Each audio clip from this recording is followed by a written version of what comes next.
2,000 words. Yeah. Damn. All right. Yep. This So. is all you too, bitch. Yes, it is. Let me get my little drinky drink.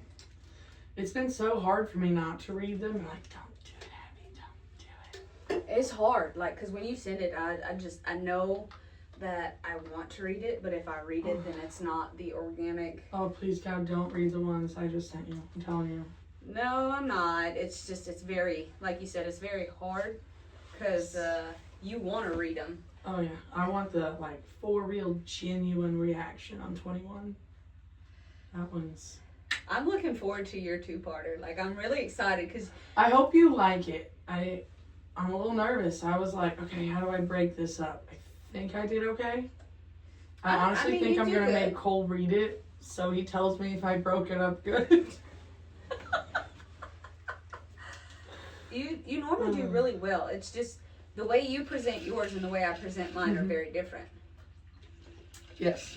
But that's all right. It just shows us our personalities a little different. Yeah. Yeah, that's what I like about it. So when it comes down to it, it's like, oh, okay, I got this. This is great. Yes. You know? So, yeah. Well, guys, we told you we would come back and we'd do our live on Facebook now. So you get your sneak peeks. You got the mini sneak peek on TikTok, and now you get your mini sneak peek on Facebook. We are doing a back-to-back recording because life's crazy. Yes. Now that the holiday is over with, because we didn't record. The holiday's over with, but we got birthdays coming up now. Yeah, we do. You got Connor next month. I got my nephew, my little sister this month, a daughter next month, a daughter the month after that. Then we get into freaking Halloween, Thanksgiving, and Christmas. Hello, Thanksmas Eve. Yeah. Thanksmas Eve. So I've already started buying Christmas. Me too. Have to. I've got totes for everybody and everything. Yep. So it's coming to a point now that it's going to be. If I don't start now, y'all fucked. Yeah, and you're just not getting There's shit. too many of you motherfuckers. Too many. God damn it. Too many. God. Well, I guess we'll get started. Welcome to this episode of Blood Beneath the Moss. We're your hosts, Abby. and Sammy. Cole said we're annoying when we do that. I don't give a fuck. But fun fact is, I can't believe we've made it to recording episode 20. I love that we're getting this far. We've done already a two-parter. We have your bonus episodes at the beginning of the month. You know, I got a two-parter. You got a two-parter now. Congrats. It's crazy. I'm not going to lie. I wanted to do this so bad, but I really thought the guys kind of said it so much that, like, I started to believe them with the, oh, you guys are going to get burnt out and quit. I really did, but I'm like, no. I might get frustrated with it, but I like this so much. I love doing this with you. I love having these moments. I love doing stuff like this, but it also takes a mental toll. It does. So I've kind of slowed down a little bit, knowing that we're this far ahead as far as my research. It gives me time to actually divulge more when I do sit down to do it. Yes, and I feel like this way, because we're ahead, I can wait. Like, it took me 3 weeks to type my two-parter, which I normally would have done in 4 or 5 days. But you know what? We're so far ahead. I'm enjoying the fact that as long as we stay the pace we're at, we're going to stay ahead. And I can still be present more with the kids and Cole and everything else. Like, busting our butt for that month and a half, 2 months you were out of work to get ahead was probably the best thing we did. Yes. Because I feel like that's what's going to keep us from getting burnt out, is we've been able to take a week off here or a week off there, and we're good. And you guys still get your episode every week. Yes. Yes. And it's nice. Was looking in our stuff. I remember telling you that we had France and Israel. We have Turkey now. Hey. So I like the fact that, granted, our viewing isn't large yet, but that comes with being an independent. But I think we're all over the place. That's really cool.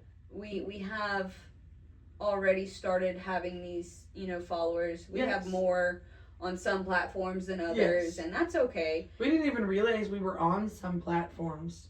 Did not. We went to look at our link tree when we were making our little QR codes for our parades we threw out in, and I noticed it said podcast channels or something. I clicked on it, and it's on like things I've never even heard of. I'm like, okay.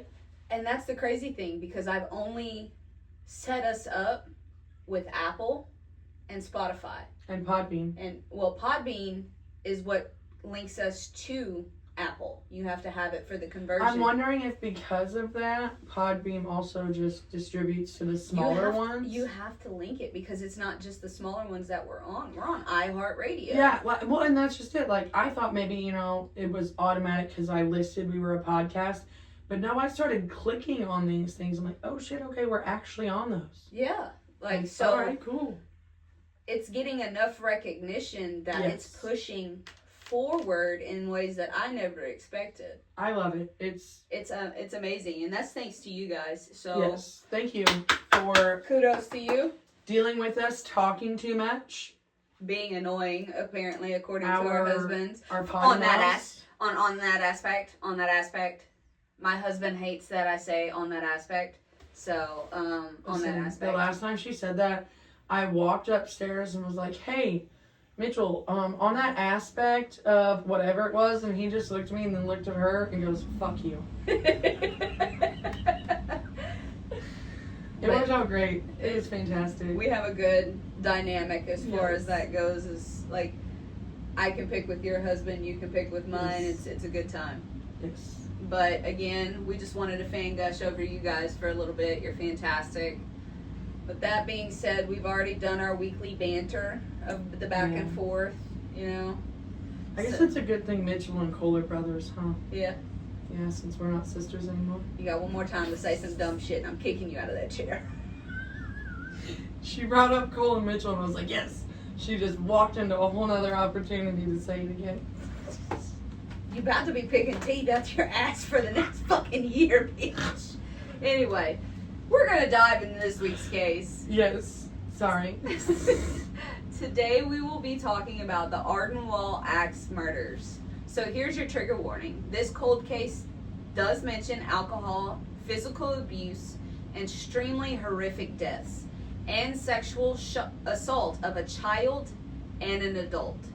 If that's not something you can handle, then this case is not for you, and we will not be mad at that. Yes. I understand some things are easier to process than others. This one was a doozy. So okay. We're going to go ahead. You've got your trigger warning. Here you go. The Ardenwald Axe Murders took place in a small community of Ardenwald, which is located in the Portland Basin in June of 1911. This is a major structural depression area. This place lies between the Oregon Coast Range and like the active volcano Cascade Range is where it's at. So it's almost like it's on that fault line. Yes. Okay. The town that this all takes place in is commonly known as Ardenwald, but it's officially known as Ardenwald Johnson Creek. Okay.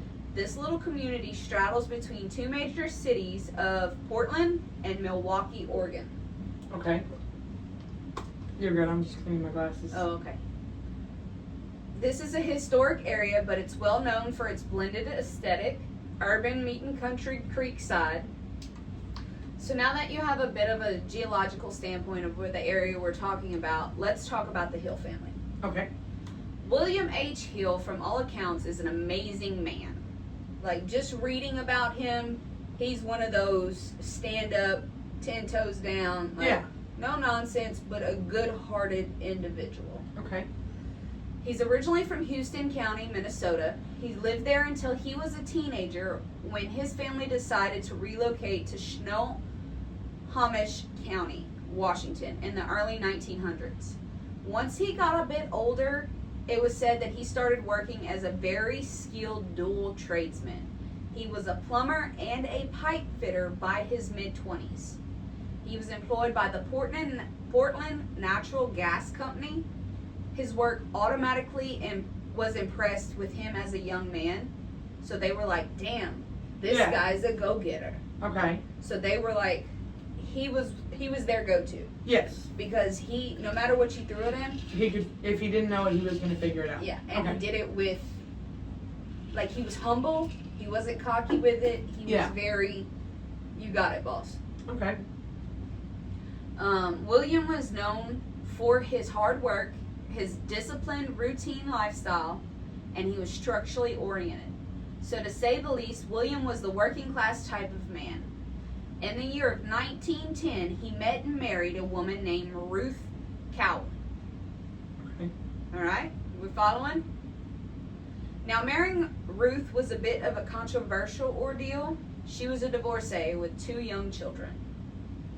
Back then, for a woman to be divorced, she was looked at as unwanted Yeah. goods, like she was tainted, and it Yeah. could be no fault of her own. Yeah. Like, it was just the time period, which is unfortunate. Well, yeah, because in that time period, I know that there was, the stigma was if your husband cheated on you, it's because you didn't do something. So Yeah. it was automatically your fault type thing. Yes. Yep, and that's kind of how it was with her. Okay.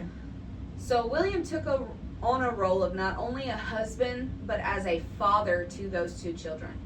Ruth was always so happy to boast on William. He's an for instance, he's an amazing husband, provider, father to my kids. William's love language is acts of service. So he was like a man of few words, but whatever his family, his now new family needed, He made sure it happened. he made sure it happened. Yep. Once married to Ruth and realizing that the city life is not where William wanted his new family to be due to all the small town politics, the back and forth, the stigma of her being a divorcee and everything else, he wanted to get his new family out. Yeah. I can respect that, Oh, yeah. especially since he fell in love with her and her kids. He Yep. wanted to make sure as a husband that he provided that safe, Yes. comforting lifestyle that no one could mess with Yeah. him with. William bought land in the Ardenwald to give his family a fresh start that they were all looking for. The Hills, with not only being a newly blended family, but they were also moving away from the life that the kiddos had only ever known, right? So them kids were only knowing of the hustle and bustle of city life. The communes were shorter. They had everything at their disposal, and they had other kids to play with, all of that. So major changes happened in quick succession because as soon as he met Ruth, it was like 6 months of courting, and he was like, let's get married. Mm-hmm. So it was very fast. Yes. They were looking, what did I do? There we go. They were looking forward to getting away from the city and living a smaller, quieter life in the countryside. All he wanted to give his family was a fresh start, no more city life, like I said, politics. So when they moved to this area, William Hill just recently, like within just a few months of buying this property, he built them a temporary small home, like a small cabin. Yeah. Because they had enough land that he was going to build them their forever home. And mind you, this dude built this house by himself. Yeah. He built them their cabin by himself. Yeah. Whole 9 yards. So he didn't have any constructors or anybody else's help. He went out there and figured out how to give them this all on his own. There you go. So that's something to be commended.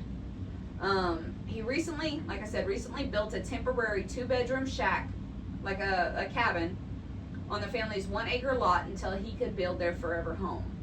They were all ready to start moving forward with the idea of the slower and the happier lifestyle. So to say the least, the outside looking in, not only was this man a hell of a handyman, but he was proving to his new family that he was going to give them everything they dreamed of. Gotta love a blue-collar king. Absolutely.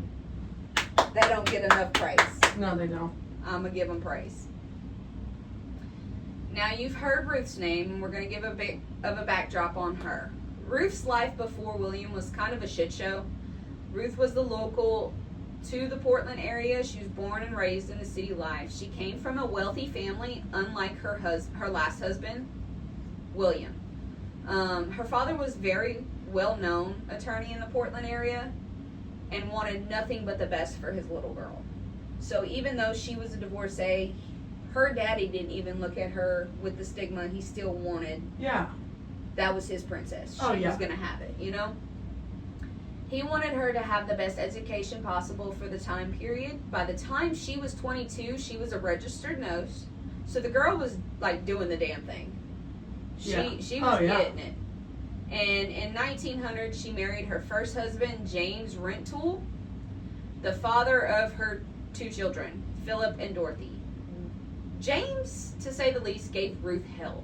This guy was an alcoholic. He was an abusive piece of shit. Like, he would throw hands with his wife.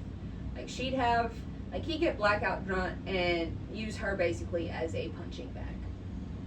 So, he would get on a drinking rage and it would come out of him, and Ruth caught the brunt of it. By 1907, Ruth had enough and filed for divorce. Now, looking at the time period, this is the Edwardian era. Divorce was very, very taboo and looked down upon. So no matter the circumstances, it was not appropriately okay. Ruth didn't care about all that nonsense. No. That followed with her filing for divorce. She was like, I want a better life for herself, and her children. So she did just that. She didn't care what came with it. She was going to do it. She was going to do it. She didn't want her son growing up thinking that it was okay. Oh, yeah. Or his daughter thinking that's how, Yeah. To think that it was okay to be that, or like that's what love was. She didn't want that. Good. She recreated her life for the better, even changing her career. She opened up her own business as a milliner, which is commonly known as a hat maker. Okay. And the hats that they had back then are nothing like the hats we have now. No. So let's keep that in mind. She became the definition of a strong-willed, independent woman. By 1910 is when Ruth met William and fell in love. William wanted to show Ruth the world, so once married, she hung up the working woman's dream and became a homemaker to tend to her family, which William wanted that for her. He wanted her at home so you didn't have to worry about your kids, what they were doing, where they were going, how things were going to play out. He wanted her to be the ultimate mother. Yeah. Without the sacrifices. Yeah. This made her respect him more then because of what he did. Through all this, Ruth remained super close with her family. Okay. Now, we're going to bring in the kiddos. They're the last to this introduction. I'm also going to note there isn't that much on the children because back then children weren't seen as significant pieces of society at that point in time. Seen, not heard. Yep. So what they did have, it's very very minimal. So we have Philip and Dorothy. Philip was Ruth's oldest child at the age of 8 years old. Philip was known to be the typical boy of the Edwardian era. He was polite, well-rounded, but enjoyed being outdoors and exploring. So the shift from the city living to the countryside was exciting for Philip. It is said that he genuinely loved his stepfather and loved that he was patient with him because he didn't have that with his actual dad. So like if William was working on something and Philip came and asked 1,000,001 questions. He was patient and kind and show him how to do it kind of thing. Yes, very much so. William was said to have taken Philip under his wing to show him what men are supposed to do. And supposed to do and be like, while still allowing him to be a child at the same time. Awesome. Now we have sweet little Dorothy. Dorothy had just celebrated her 6th birthday days before the murders of this family. She, of course, was Ruth's youngest child. One of the local newspapers described her as sweet, bright, and a loving little girl. And again, there's not much out there on the kids, so this is literally all I could find. So this is a family murder? This is a family murder. Okay, y'all are getting back-to-back family murders. Holy crap. We didn't plan that. You didn't even tell me when I was telling you a little about mine. Okay. We didn't plan that. So, you changed my opening of mine a little bit now. Love this. Oh, man. All right. Let me have a little drink because this is about to be a doozy. Okay. This is where we're going to break down the timeline of events that lead to the murders of this family. So, Thursday, June 8th of 1911, the Hill family went into Portland to visit Ruth's family. They went to the law office of her brother and father. They went to seek legal advice on a land dispute that they had with their neighbor, Nathan Harvey. Her family went on record saying during this visit, Ruth had seemed off. She never spoke about anything other than the advice of what to do with this man, literally giving them hell. Okay. And the dispute was like a borderline of like property lines. Oh my God. Yes. Okay. So once everything was caught up and they had the advice they needed, they visited for a little while, they loaded up and headed back to the Hill family home. By 10 p.m. that evening, a neighbor reported not seeing any lights on in the cabin. So it was safe to say that the family had called it a night. And by 12:45 a.m., the neighborhood dogs started going crazy. Okay. It said that one nearby resident stated that they heard some commotion, but it was super faint and muffled, so they didn't think anything of it. So they heard like a little ruckus. Mm-hmm. Now, mind you, when we say that they're going back to the... So when I looked at the geographic location... Yeah, they're neighbors, but there's a good amount of space there's between a couple them. acres in between each of them. So it's close enough to see the house, but it's not close enough to be right on top of each other. Yeah, like you said, muffles. I think that would probably best describe it. Yeah. So they didn't think anything of it. And at 11 a.m.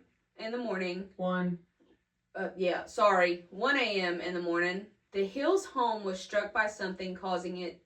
At 1 a.m., the clock in the Hills home... Sorry, y'all. The clock in the Hills home was struck by something causing it to stop working. So we know at 1 a.m. was the exact time someone within the home was killed. Now, medical experts claim that the murders happened between anywhere from 12:45 a.m. to 1:30 a.m. on Friday, June 9th of 1911. During this time frame, it is believed by investigators that William was the first among the family members to be murdered. He was struck while sleeping next to his wife in their two-room cabin. It is said that the killer used so much force when the axe made contact to William's face, it immediately made him unrecognizable.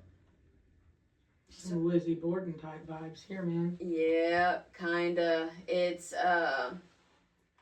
was rough. But except this one, it's a mother and stepfather, not a father and stepmother. I'm sorry. Are you okay? You got this? Yes. You had your moment. I get it. It's playing in my head now. I'm sorry.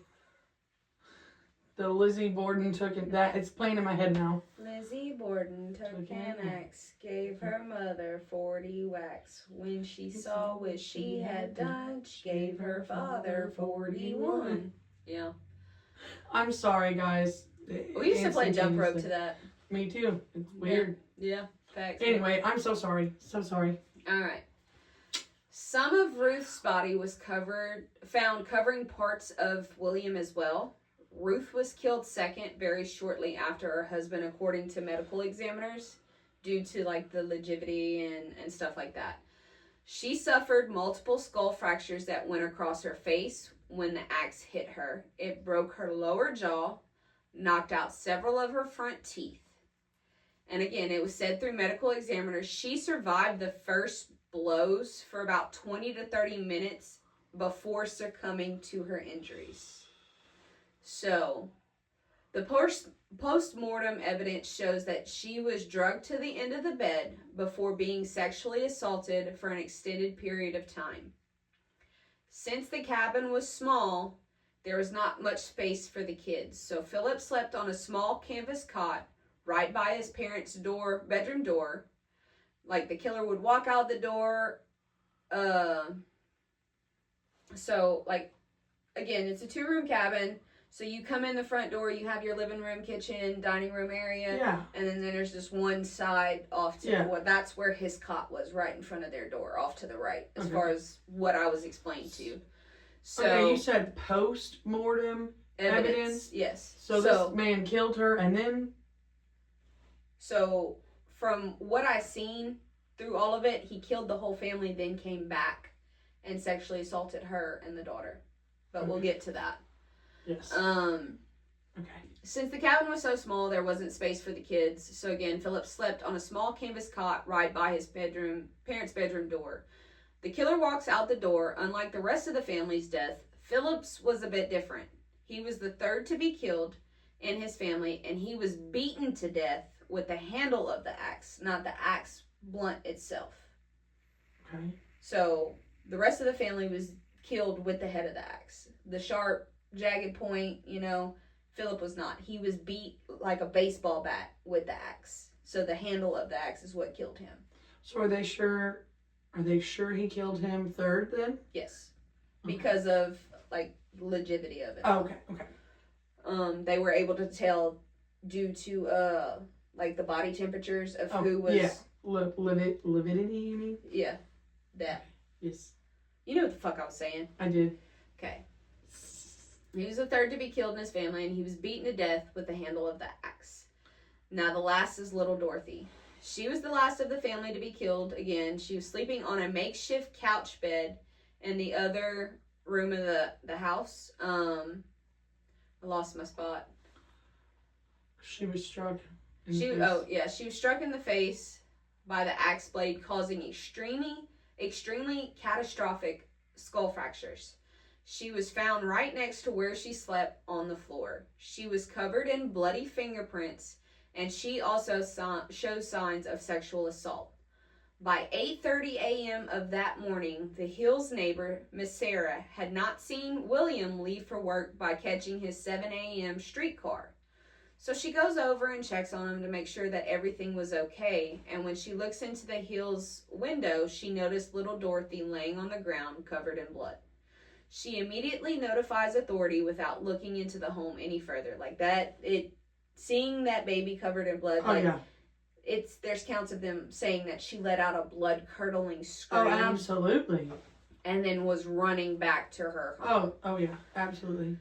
The Clackamas County sheriffs show up to the Hills home. Upon entering the home and starting the investigation, Deputy Frost points out that the crime scene is disturbingly organized, and the killer was sadistically sexually motivated. He was a sadistic, sexually motivated individual. Shit, I cannot talk today.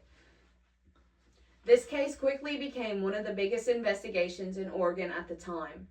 It was noted that the killer covered up all the windows in the cabin using sheets, clothes, and aprons so he could light a lamp so he can watch himself go through and commit these monstrous acts. He could take his time without the neighbors seeing lights in the cabin and becoming nosy, so he wanted it dark enough on the outside so nobody could see what he was doing on the inside. The killer left blood evidence everywhere without caring. It was on the walls, the ceilings, and the beddings.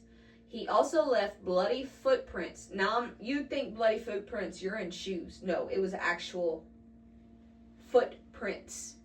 Like he was barefooted. Okay. Throughout the house. Everywhere, going to each body more than once.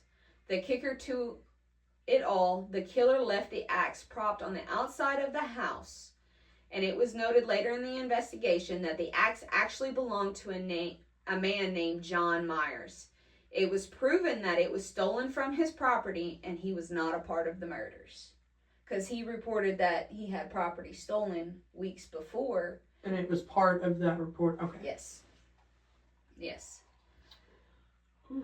Since this was becoming the largest investigation that this small town had ever seen, the authorities knew what they needed. They needed help to catch this perpetrator. They brought in bloodhounds from Washington State and had armed citizens help with volunteering. Once they got the dogs to the house, the initial scent was retrieved from the axe itself. This scent took them straight from the house through the Ardenwald woods. This trail led the whole posse to a set of interurban railroad tracks. So, yeah. It's quite interesting, isn't it? Yeah. Alright, we're going to continue. This is where the dogs lost the scent. So the hounds were brought back to the house for a second go. Now keep in mind, nothing was roped off. You had civilians running amok all over the killer's scent. It's said that this caused confusion to the hounds because the scent was tampered. Towards them getting closer to calling off the hounds, they bolted towards the neighbor's house of Nathan Harvey's property. This is the same neighbor known for having the land dispute with the Hill family. The sheriffs immediately arrested Nathan for the murders of the Hill family. Okay. Now you think that would, back then, that this would be the end of the story. Unfortunately, it's not. The case goes on. There would be 3 suspects named in the Ardenwald Axe Murders. All of them were never convicted of the crimes either. So now we're going to break down each of the suspects. Their names are Nathan Harvey, Edward Ramsey, and William Riggin. Okay. All right. And you'll understand the last 2 as they come into play of why they became suspects. Okay. So their names just didn't come out of the blue. The initial. Okay. Yep. Okay. Nathan Harvey was named the primary suspect due to him being a hateful neighbor and having the land dispute, plus a personal feud with William Hill. Nathan lived roughly 100 yards away from the Hill family's home. That being said, he was close enough to hear any type of commotion, just my opinion. Oh, yes. He was close enough. He was. You think of a football field. Yeah. You can hear. Absolutely. Especially in the dead of night. You can hear. Oh, yeah. You can hear. This guy was a creep too. He had several reports of unwanted advances to women against him. So the possibility of the sexual assaults are fitting his profile. Yes. The authorities had the motive, which was the legal dispute of land. There were several eyewitness statements that stated that they had seen Harvey on the train the night of the murder, arriving near the Ardenwald area around the time of the murders would have been committed. So, Okay. he was seen on the train. Yeah. Going towards his house. Okay. Not far off the times that the family would have been killed. Okay. Following? Yes. Throughout the whole ordeal, the arrest and the extreme interrogation, Harvey maintained his innocence. Of course he did. The authorities had no physical evidence to prove that he committed the horrific murders, especially since the bloodhound evidence was compromised and the courts had to dismiss the charges against him. Sheriff Ernest Mass believed that he was the culprit behind it all, no matter what the court had to say. Okay. Now we're going to the second suspect, which was Edward Nutty Ed Ramsey. Okay. He was the local transient. He was known to drift to and from the area. He survived by living off the land and stealing food when he did not have any animals trapped. Okay. Being that he was a well-known vagrant, he fit the drifter profile angle that the authorities investigated once Harvey was cleared.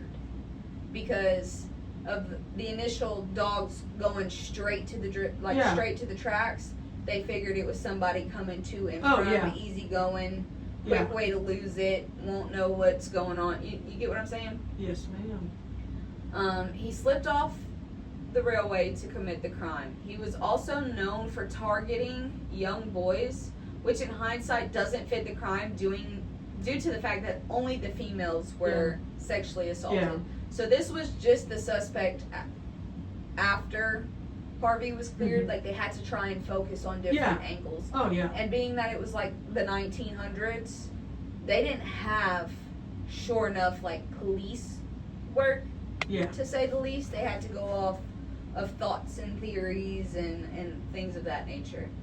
Again, doesn't fit the crime due to the females being sexually assaulted instead of Philip and William. Yeah. The reason for his arrest, yes, you heard that right.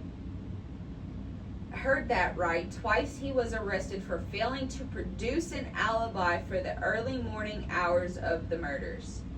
This kept him a suspect for the longest time, just because he didn't have an alibi. Okay. Which, even now, if you don't have an alibi, they can't just arrest you off of that. They can hold you for, what is it, like 72 hours for questioning. That's it. That's it. They can't Until you say lawyer, then that's up to. Yeah. So this kept him a suspect for the longest time. But as time went on and other authorities started to looking into the case, they had no concrete evidence placing him in the area the morning of the murders. They only had circumstantial suspicion, so Nutty Ed was eventually cleared of all charges in this case. Last but not least, we have William Rigging, also nicknamed the Confessor. How's that fit with you? Weird. Mm-hmm. Rigging appeared in this case 6 years after the murders were committed. He claimed that he was a lookout for a couple of transient men, one named Brown and his associate William Flint. This was later to be determined this was an alias for old Nutty Ed. Mm-hmm. So this guy comes in years and years after the fact saying that he was just the lookout for two fuckers. One being one that needed to be committed. Okay. And the other one was just Brown. Right? He stated that he waited outside while these men would go in and rob the Hill family. During the investigation, it was noted that Rigging led the authorities right to the site of what used to be the Hills family home. So when because at this point in time, after the murders, they demolished the house. I would have too. The house was no longer standing when this came through. So when they began interrogating Rigging, further due to his knowledge of the area, authorities quickly realized that Rigging kept changing his story and key details from what they originally told him. Okay. So he was just wanting the recognition. Yeah. That's why he got the nickname the Confessor. So when prosecution got their hands on the confession, they realized he was beginning to give names of people who did not even exist on top of the two he had already given them. The courts deemed him mentally unstable and his story fabricated. They called him the incompetent. He was cleared of all charges. Mm-hmm. I think it was the neighbor. I do too. Just from what we've talked about so far. And I mean, I see something kind of, you're talking about the ex-husband, but like, there's literally no mention of him after the divorce anymore from what you've said. So like, I don't feel like that would fit. No. The reason why I did it this way, and I know it's kind of like a jump in between because you don't know those two names I just gave you. Like they came out. Well, because they don't pop up until you get to that point. Yeah. Mm-hmm. But when I was going through this case, her first husband, was mad for like 3 minutes. And then he didn't give a shit. He didn't call and ask about the kids. He didn't. It was more of a great, he did it for me and I don't have to give a shit no more type attitude. Okay. Well, allow him to still be in his alcoholic, abusive lifestyle that he was living. Yep. Without having any consequences. Pretty much. Yep. So he didn't care. Yeah. But it's always, you have to look because of William and her moving on with life so fast afterwards. That's why he became a suspect. So here we are over a century later with no answers, no conviction, and a family that never really gotten the chance to be a family. This case really bothers me, and we have suspects, we have sexual motives, we have land and personal disputes, possible angry, abusive ex-husbands that's never mentioned. True crime law states that the spouse or the ex-spouse usually has something to do with that. Mm-hmm. But again, he never... I was saying, yeah, he was angry, but I don't... Literally like 3 minutes. Yeah, I don't he was pissed that he had to take time. Like, I don't really mention him in the notes, but it was kind of aggravating to me because he was pissed that he had to go to the courthouse and sign papers. Good for you, motherfucker. That's literally the entire time of him, because it took out of his day of something he didn't want to do. Yep. That's all it was. He wasn't mad. Like, he could, like, when he walked out the courtroom. He couldn't care less type attitude. Yeah. It was just that it was an inconvenience to what he had for going on that day. But even all that being said, my thoughts again are Nathan Harvey is our suspected killer. Oh yeah, I agree. My opinion of what happened is that the day before the murders, Ruth is under duress. Her family notices that something's off, And when they went to ask for legal advice, they could see it. Like, Yeah. there was worry in her face. Like, something. Obvious signs of distress. Yeah, I'm guessing Nathan had said something. This is just my heart. Maybe just to her that her husband didn't even hear type thing. Yes. Or to the daughter even, you know. Or even to the, like, just in general, like, I'm going to kill y'all or something. And that could have put her on edge. Yep. And I have a feeling that's what happened. Is Yeah. Nathan Harvey made a threat that was directed just towards Ruth, and Ruth took it personally, as you should. Yeah. As you should. But it started to affect, like, her mental well-being about it, so she wanted to know what she could do legally. Yeah. And do Absolutely. it the right way. Yeah. Nathan has said some truly nasty shit to them that shook Ruth to the core. He followed in on his words that morning. Plus, the several reports of unwanted sexual behavior to those other women is what flagged in my... Yeah. Because there was 17 of them. I counted. There were 17 women that came forward saying that he was out of... keyword came forward. So who knows how many did not come forward. Yes. Yeah, saying that, like, there was one I remember reading. She was in the grocery, like the little shop or whatever, like the produce stand, getting some stuff for her home, and he followed her in there and, like, grabbed her waist. No, sir. I would have done clocked you in your dick. That's the Edwardian era. You can't do things like that because it's not ladylike and it's a scandal. I would have clocked you. You would have got a headbutt. I'm all about a scandal, motherfucker. You would have got kicked in the shin.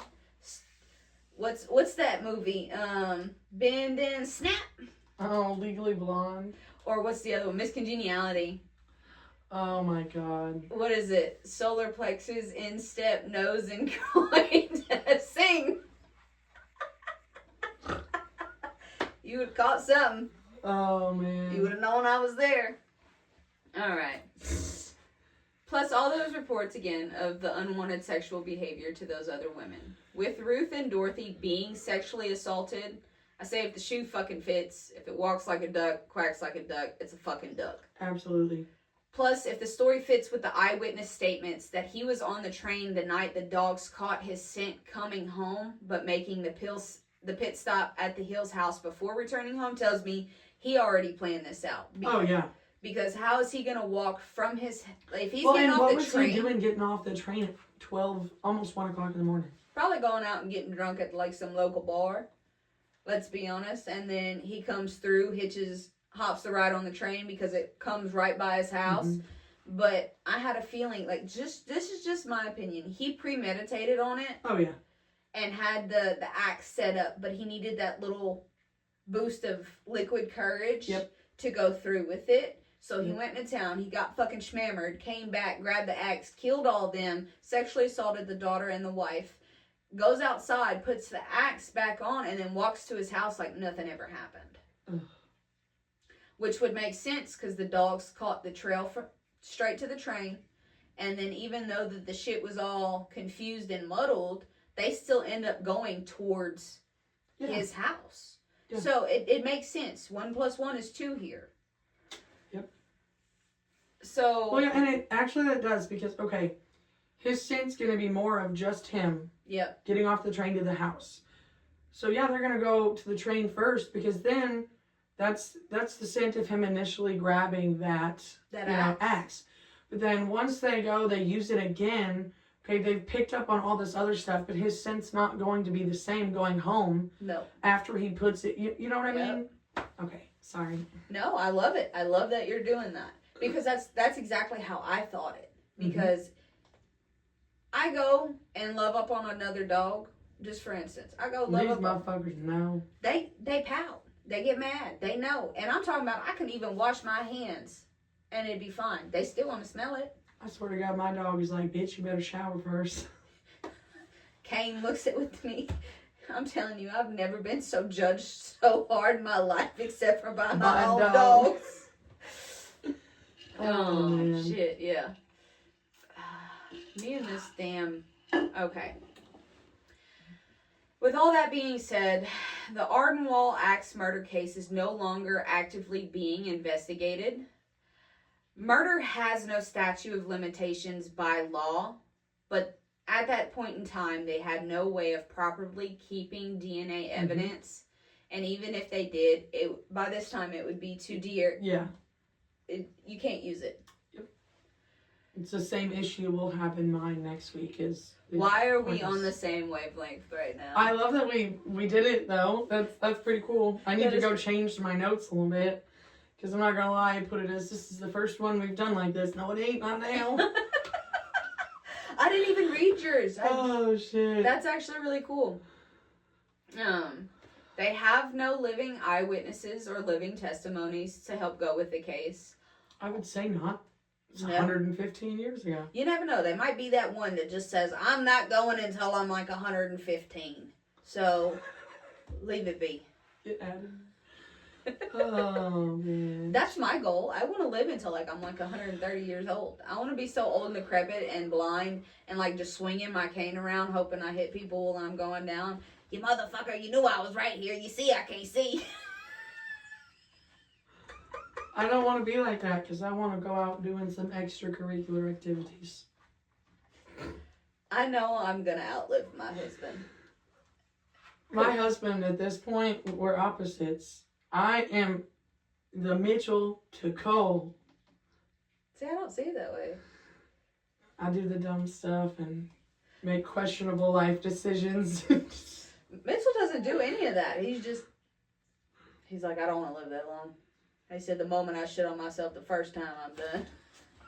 He said, take me out back. He said, he don't want nobody wiping his ass. I said, I'll wipe your ass for you. He's like, what, you gonna push me around in a wheelchair too? Yes, Daddy, I sure will. It's called him Daddy. That is, baby. Look, he fixing to be my baby daddy. The fuck you mean? It's okay, I can call Daddy now too sometimes. It all depends on the situation. Well, it works because, like, when Connor's here with us, Daddy! You know, that's what we get. Literally, all the time. That's how he says it. I am mother of the step, and it's, Daddy! And he does that face. It's fucking great. Makes my heart happy. Oh, man. But they have no living eyewitnesses or living testimonies. All the suspects that they had are deceased. Mm-hmm. So authorities and courts feel like there's no reason to reopen this case. So this case is considered historically closed and permanently cold. Yeah. So this one will never be solved. I just say, I mean, you hit a certain period of time. We can't even say that because look at Jack the Ripper case. They're finding new evidence today. I don't know how. Well, it was based off of somebody did that DNA, like sent in like what's it called? Listen, bitch, there was a serial killer in California who was caught because of that. One of his granddaughters or nieces or somebody did it. Yeah. Yeah, ancestry and That's DNA. what I do. I did it, and they have that 23andMe and all those different. Bitch, when I did that, I was so scared. Sponsor us. 23andMe, sponsor us. So scared when I sent that little. I held off on this. I wanted it for Christmas so bad. Yeah. Bitch, I waited till like February. Which one March. did you I did Ancestry. Because they like I have a lot of family in my that were military members, and if you do the Ancestry, like whatever, I think it's the biggest membership you can get. It includes that Fold 13 or something, which is a military database. So that was actually kind of cool. But and it also breaks down everything more than 23andMe does, so I liked it. But I was petrified that one, I was going to find out my daddy was a hoe back in the day or something, and then I had like some random ass siblings out there. Sorry, Daddy. I'm just saying it was possible. And that it would be fucking, I'd turn in my shit and police be knocking on my door. Who's you related to, little girl? I was scared. Wild. I was like, listen, there's legit, if you type in U.S. serial killers, there's 2 with the last name Yates, and that's my maiden name, so it already freaked me out. I don't see how. Because it's weird. I know. I bet there ain't no dodo serial killers out there. Bitch, there's like a handful of us even left. That's what I mean. Fuck you mean? I seen one on Facebook the other day. His name was something, and dude popped up, and it's like, people you may know, and it said Godo. I was like, I didn't even know you was alive. I didn't even know who the fuck you are. I know 5 fucking Godos besides my daddy. Do you understand? 5 fucking Godos. There's Tony. There's my cousin, Doug. There's Gail. There's Miss Gail's husband. That's my actual cousin. And then there's Gretchen, who married my other cousin. But I don't know her husband's name. I just know that she's married in. So those are the. And what about the Dana lady you always talk about? Isn't she a Godo too? So she's technically on my granny side. My pawpaw adopted her. Oh, okay. So she's got Aunt Dana has the Godo name, just like my cousin Brian has the Godo name.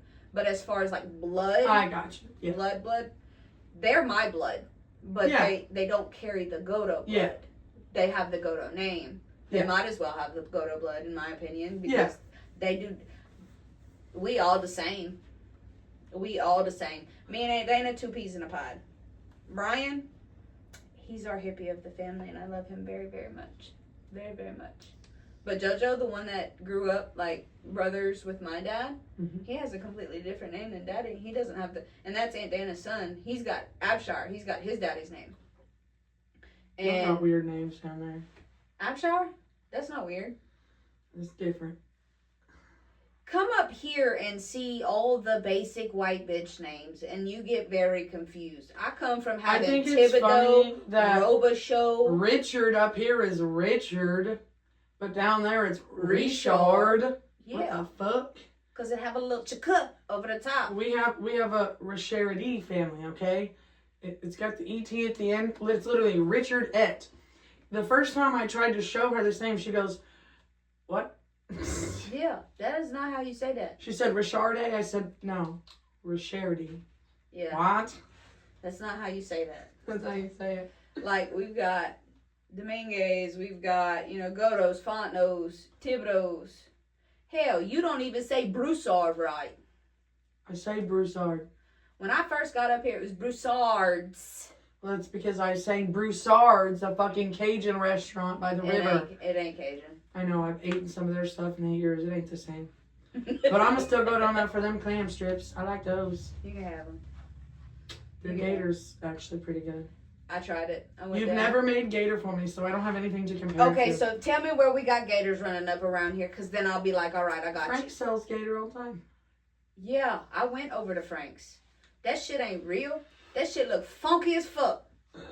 That shit been on ice too goddamn long. I have to live there, bitch. Shut up. I'm not knocking them. I celebrate your hustle.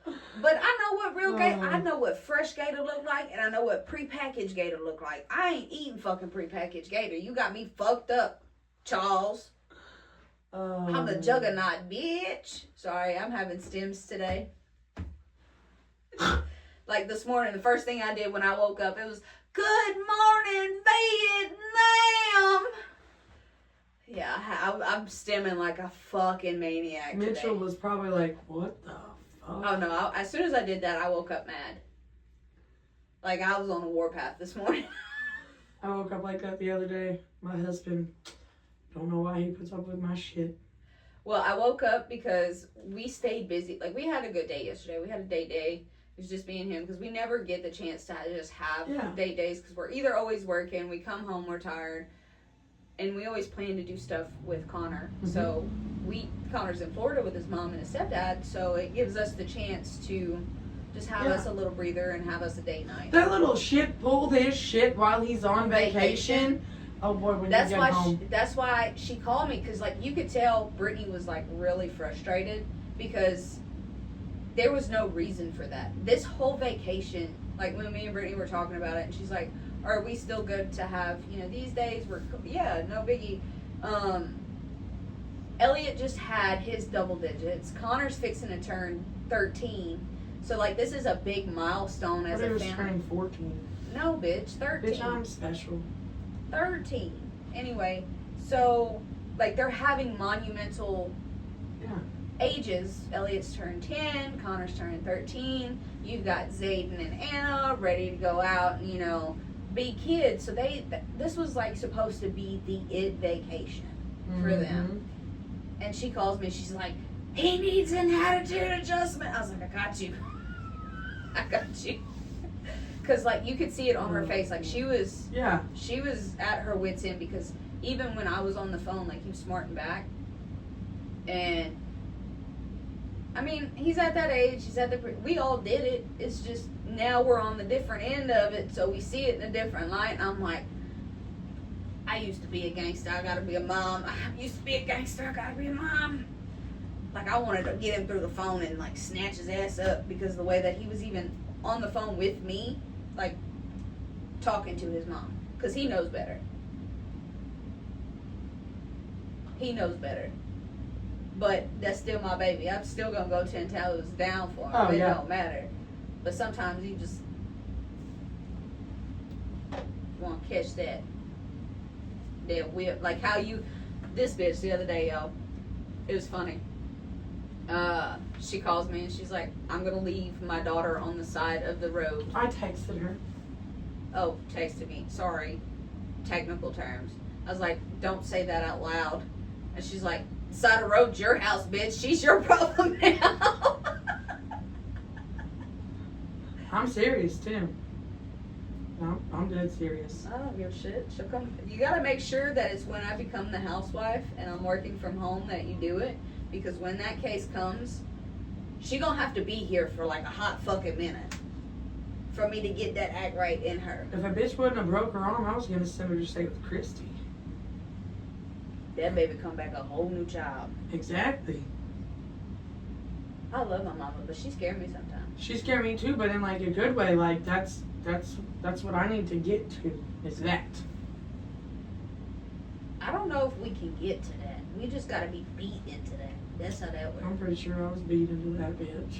Then do the same damn thing. Me and Jessica were talking about this the other day. I think it is the wanting to raise our kids differently than we were.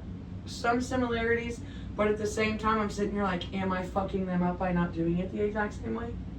Yeah. Like we did. We had like this whole heart to heart about that. Now We are so sorry. I'm we not. have done on a spiel. We're supposed to be doing like a weekly thing where we get up on here on live. We need to figure that out. Yeah, we do.